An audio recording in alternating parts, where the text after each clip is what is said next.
So we're now into the second week of the 13th Doctor's reign of mediocrity. Good news though, the final consolidated ratings were pretty high, but frankly, I actually thought they'd be higher. Chibnall and Friends had a built-in audience consisting of several different groups. You had the new fans, mainly feminists and NPCs, formerly known as SJWs, a few loyal fans that don't adhere to any hateful ideologies, and just hope that the show and the 13th Doctor does well. I have no gripe with these people, and I'm happy if you found something to enjoy. Members of the general public who were interested in the first episode featuring a female doctor, and a very large contingent of fans and former fans watching out of morbid curiosity, and what I'm guessing is a very large contingent that is just there to hate watch. I'm pretty sure we won't be getting this breakdown from any official channels. The overnights for the Ghost Monument show that, at least of those that watched during the live broadcast, the show has already managed to lose over 1 million viewers. Not as bad as some figured it would be, but I think this will be the start of a gradual slide. It was an interesting week going into this, with every critic seemingly praising the woman who fell to earth and Whittaker's performance. Really guys, were we even watching the same episode? Then we saw Whittaker flip off classic series fans and learned that apparently Classic Who celebrated the white male gaze. Way to endear yourself to the fans, Jodie, especially coming from someone who never watched the classic series. And then the official Doctor Who website committed blasphemy when it didn't change the Doctor's pronouns. Then the Radio Times decided to dedicate an entire story to it. I'm pretty sure the BBC executes you for this kind of stuff now. The 5 remaining straight white guys on staff must be pretty worried at this point. Now, as for the Ghost Monument itself. Maybe Chibnall should spend a little less time virtue signaling and a little more time on story development. Here he delivers yet another well below average script, which could easily be used as an alternative to sleeping pills. It's a plotting episode about a space race because this was the best thing Chibnall could come up with for the first post-regenerative story for the 13th Doctor. The Doctor, her friends, and this week's generic guest stars have to find the Ghost Monument before the planet completes a rotation or something. And, oh, what a twist.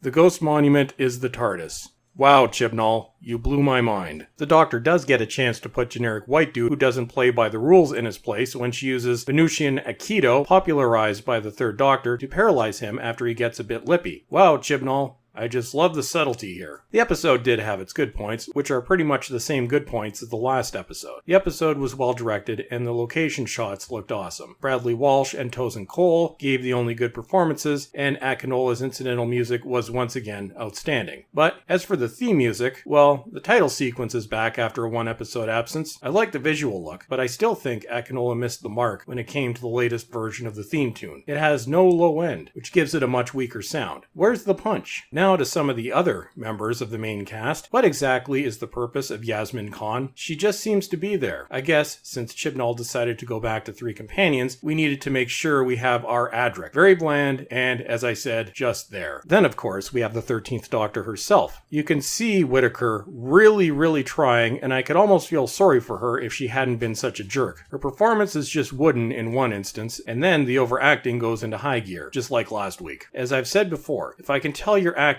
then that means you're not a very good actor. And was it just me, or was the accent even more distracting this week? But then, as we know, Whittaker had to use her northern accent because the traditional English accent would have been too hard. Now the next point. What the hell did they do to the TARDIS? It looks like it was designed by a 5-year-old.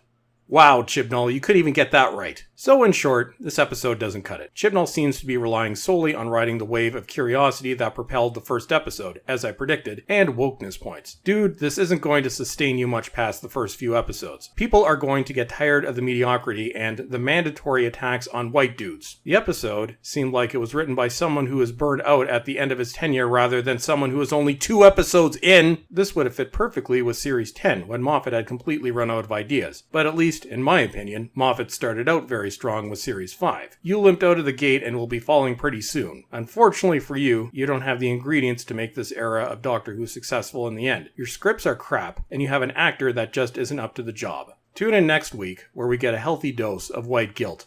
Oh goody, that sounds like so much fun. And that's it for today. Don't forget to follow me on Twitter and check out my other channel, Bulls Trek Media, for videos about Blu-rays and technology. And as always, everyone, thank you for watching and have a great day.